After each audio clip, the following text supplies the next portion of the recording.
Assalamualaikum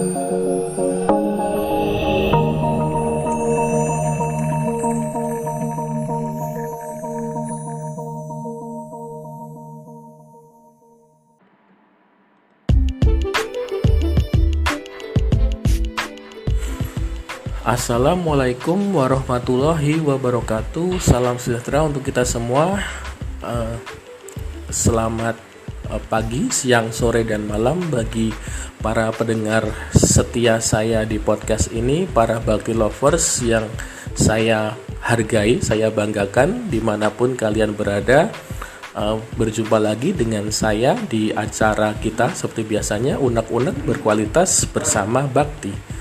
Baik, untuk kesempatan hari ini saya ingin berunek-unek tentang materi strategi, segmentasi, targeting, positioning, dan diferensiasi.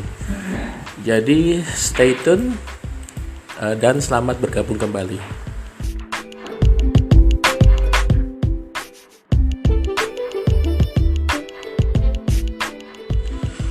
Baik, jadi segmentasi, targeting, dan positioning atau disingkat STP ini merupakan salah satu elemen yang penting dalam kegiatan pemasaran karena sangat berhubungan dengan perancangan customer driven marketing strategy. Jadi seperti yang dikatakan bahwa pada masa sekarang sudah ditinggalkan pendekatan product driven strategi ya, tapi lebih beralih kepada consumer driven marketing strategi. Jadi strategi pemasarannya berorientasi pada kepuasan dan kebutuhan pelanggan. Dan caranya bagaimana? Yaitu pertama-tama dalam melakukan strategi marketing tentu saja dengan cara STP dahulu. Kenapa? Ya karena pada dasarnya adalah sangat sulit bagi suatu perusahaan bisnis untuk melayani semua konsumen, yaitu dengan membuat banyak produk, semua produk yang untuk memenuhi kebutuhan kepuasan semua konsumen itu akan sangat sulit karena sumber dayanya juga terbatas. Jumlah konsumen begitu banyak, lokasinya tersebar kemana-mana, keinginan dan preferensi dari konsumen juga sangat bervariasi, sangat amat beragam, daya belinya juga bervariasi dan lain-lain. Oleh itu maka dalam awal-awal melakukan strategi pemasaran adalah dengan melakukan STP atau segmenting, targeting, dan positioning.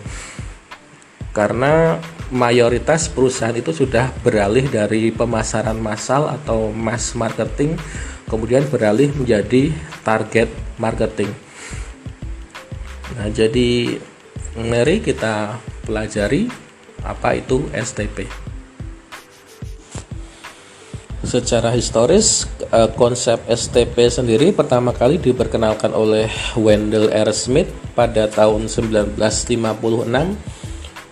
dalam karyanya, dalam artikelnya berjudul Product Differentiation and Market Segmentation as Alternative Marketing Strategy. Jadi menurut Wendell ini bahwa konsumen itu bersifat unik dan berbeda-beda. Ini konsekuensinya mengakibatkan memerlukan program pemasaran yang berbeda pula. Segmentasi, kita mulai. Apa itu segmentasi? Jadi segmentasi adalah suatu proses di mana seorang marketer itu mengkategorikan, mengklasifikasikan, menggolongkan seluruh target market potensial. Jadi segmentasi itu proses mengelompokkan pasar, seluruh pasar yang heterogen ini menjadi kelompok-kelompok atau segmen-segmen yang memiliki suatu kesamaan. Kesamaan itu bisa berupa dalam hal kebutuhan, keinginan, perilaku, respon terhadap program, terhadap pemasaran, dan lain-lain. Ya, jadi secara simpel segmentasi adalah mengidentifikasi dan mengkelompok-kelompokkan pasar gitu ya. Jadi strateginya dalam segmentasi adalah dengan Rakit lagi pemasaran dengan cara membagi suatu pasar ke dalam kelompok-kelompok segmen atau bagian yang berbeda untuk memfokuskan pelayanan sebaik mungkin pada segmen tersebut untuk selanjutnya dijadikan target market agar pemasaran jadi lebih terarah karena alokasi sumber dayanya bisa lebih tepat dan bisa menciptakan permintaan yang efektif sehingga mendatangkan kepuasan konsumen serta keuntungan usaha. Jadi menciptakan permintaan yang efektif ya, misalnya saja kalau jualan es krim, masa kita mentarget pasar yang berada di daerah bersalju, tentu saja permintaannya tidak efektif ya, tidak ada demand ya karena sudah dingin, masa juga ingin membeli es krim kan tidak, permintaannya menjadi tidak efektif jika kita mentarget atau membagi berdasarkan kawasan tadi, penjualan es krim kok di kawasan yang bersalju, itu kan jadinya permintaannya tidak efektif. Nah, sedangkan tugas pemasar adalah untuk mengidentifikasi dan memutuskan segmen mana yang akan dibidik sebagai pasar sasaran. Pada strategi segmentasi ini, pasar dikelompokkan atas kesamaan karakteristik tertentu, seperti kesamaan motif, kesamaan kebutuhan, perilaku, kebiasaan pembelian, tujuan pembelian, dan tujuan penggunaan produk. Agar efektif, maka segmentasi yang diciptakan sebaiknya memenuhi persyaratan, antara lain adalah dapat diukur gitu ya. Dapat diukur maksudnya dapat diukur potensi pendapatan yang bisa kita peroleh. Jadi besar atau jumlahnya bisa memang terukur, luas dan daya belinya memang bisa terukur. Kemudian dapat dijangkau, yaitu tentu saja segmentasi pasar itu haruslah mereka yang memang bisa kita layani secara efektif, tidak terlalu jauh, terlalu sulit untuk dijangkau secara geografis. Kemudian cukup luas, jadi memang memberikan keuntungan bagi kita sehingga menguntungkan seandainya dipilih untuk dilayani pasar tersebut. Kemudian dapat dilaksanakan, maksudnya adalah kegiatan untuk memasarkan atau melayani segmen tersebut mudah dilakukan secara tepat dan efektif. Menurut Kotler dan Armstrong, ini setidaknya terdapat 4 macam segmentasi pasar, yaitu yang pertama adalah geographic segmentasi atau segmentasi berdasarkan geografis. Itu dibagi, jadi pasar-pasar itu dibagi-bagi berdasarkan wilayahnya, berdasarkan iklimnya tadi, misalnya iklim salju atau iklim tropis, dan juga pembagian pasar berdasarkan kota atau desa gitu ya. Kalau kota biasanya akan lebih luas, akan banyak pasarnya gitu meskipun banyak pesaing, dan juga dekat dengan sumber daya untuk memproduksi produk juga kemungkinan. Sedangkan kalau desa kemungkinan akan lebih sedikit pasarnya, namun pesaingnya juga tidak begitu banyak. Kemudian yang kedua adalah segmentasi berdasarkan demografis atau kondisi sosial dan ekonomi pasar. Ini bisa dibagi menjadi umur, jumlah anggota keluarga, kelas atau status sosial, jenis kelamin, agama, keturunan, pekerjaan, pendapatan, pendidikan. Jadi suatu pasar potensial disegmentasikan, dikelompok-kelompokkan berdasarkan umur atau berdasarkan sosial dan ekonomi, berdasarkan agama juga termasuk. Di sini misalnya ya ini nanti akan berhubungan dengan targeting juga. Misalnya ada di India, McDonald di India itu mengeluarkan produk Maharaja Mac Burger ya, dimana burgernya di situ tanpa beef dan tanpa pork ya, tanpa daging sapi dan tanpa daging babi ya, karena di India kan populasi agamanya Muslim dan juga Hindu sebagian besar, sehingga diperkenalkan produk varian baru yaitu McDonald Maharaja McBurger gitu. Jadi nanti implikasinya ke targeting juga. Kemudian yang ketiga adalah segmentasi berdasarkan perilaku atau behavioral segmentation, yaitu apakah leader, apakah follower, apakah senang untuk menawar, apakah pasar tadi senang untuk menawar, apakah bebas semaunya, apakah pasar tadi terpengaruh oleh orang lain, apakah berharap yang biasa atau yang sangat baik. Kemudian yang keempat, segmentasi berdasarkan psikografis atau gaya hidup serta kepribadian. Ini dibagi menjadi produktif dan mewah, konsumtif dan mewah, produktif dan hemat, dan mementingkan yang kualitas namun harganya murah.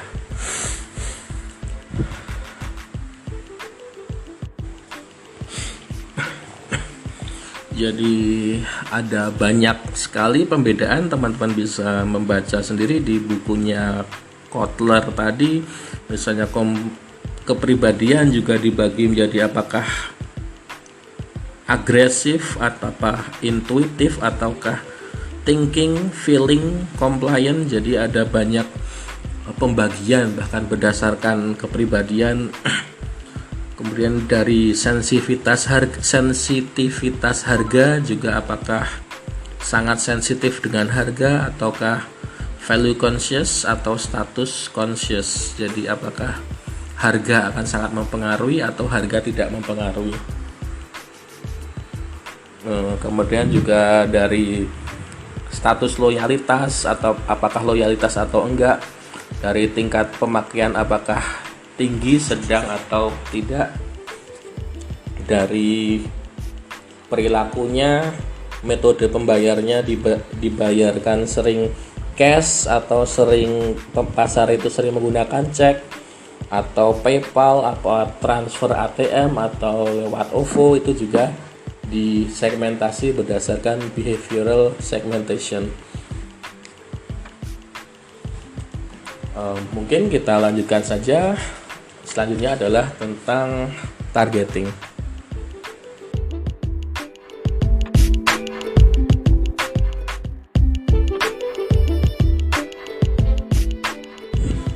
Jadi setelah melakukan segmenting, langkah berikutnya adalah melakukan targeting, yaitu strategi bersaing yang dilakukan perusahaan, yaitu dengan mengevaluasi perbedaan segmen dan menetapkan jumlah serta tipe segmen pasar yang mana yang akan dilayani atau yang dijadikan pasar sasaran, dengan mempertimbangkan keuntungan yang paling besar untuk didapatkan.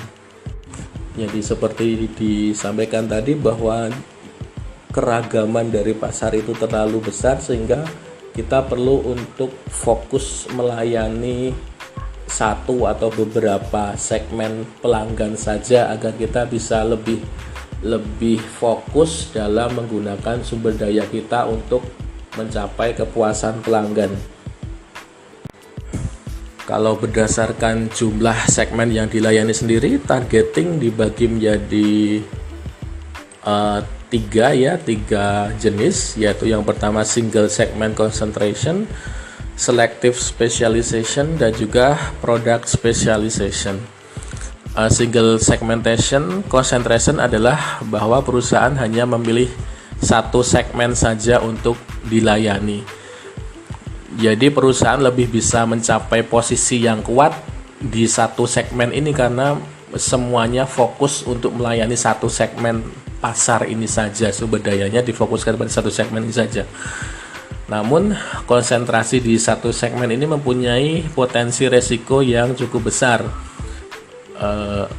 sehingga jika perusahaan sudah kuat dalam segmen tersebut, maka para kompetitor tidak mudah untuk mengambil customernya. Jadi jika gagal dalam satu segmen tersebut akan sulit untuk beralih ke segmen yang lain gitu. Jadi karena ada resiko yang besar ini menjadi alasan bagi perusahaan untuk biasanya tidak hanya memilih untuk melayani satu segmen saja, tapi lebih dari satu segmen. Kemudian yang kedua adalah selective specialization, yaitu perusahaan mengkaji beberapa segmen yang berprospek untuk dilayani. Jadi ada lebih dari satu segmen, yaitu perusahaan menyeleksi beberapa segmen-segmen pasar, tetapi masing-masing segmen menjanjikan uang, kemudian atraktif, potensial, dan juga memang tadi itu memang menguntungkan untuk dijadikan target. Strategi selective specialization ini biasanya lebih umum dipilih oleh perusahaan untuk menghindari kerugian.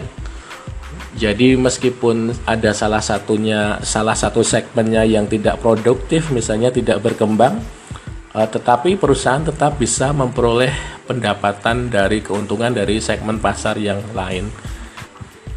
Ya, jadi berbeda dengan single segment concentration tadi. Kemudian yang ketiga adalah product specialization, yaitu perusahaan berkonsentrasi membuat produk yang khusus. Misalnya tas kulit buaya gitu ya. Oke. Sedangkan dalam memilih kriteria atau memilih targeting dari segmen itu juga harus didasari oleh kriteria-kriteria pertimbangan.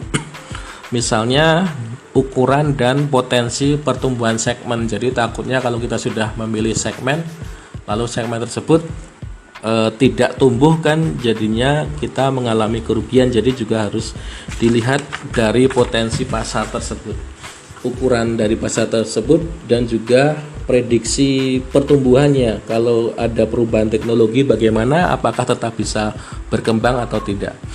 Kemudian juga kriteria kompetisi, jadi apakah sudah banyak pesaing yang mengincar segmen tadi gitu, apakah ada hambatan untuk masuk gitu, bagaimana dengan posisi pesaingnya, apakah sudah ada market leader yang saling berperang dengan berdarah-darah. Kemungkinan akan susah untuk menjangkau segmen tersebut jika sudah terdapat persaingan yang terlalu sengit antara market leader dengan market kompetitor gitu ya. Kemudian apakah ada kejenuhan di segmen tersebut, kemudian apakah ada resiko di bidang ekonomi, di bidang politik, dan di bidang teknologi jika memilih segmen tersebut. Selain itu juga ada kriteria profitabilitas tentunya, apakah bisa ada return on investment, apakah ada biaya masuknya, bagaimana hubungan dengan segmen yang lain gitu,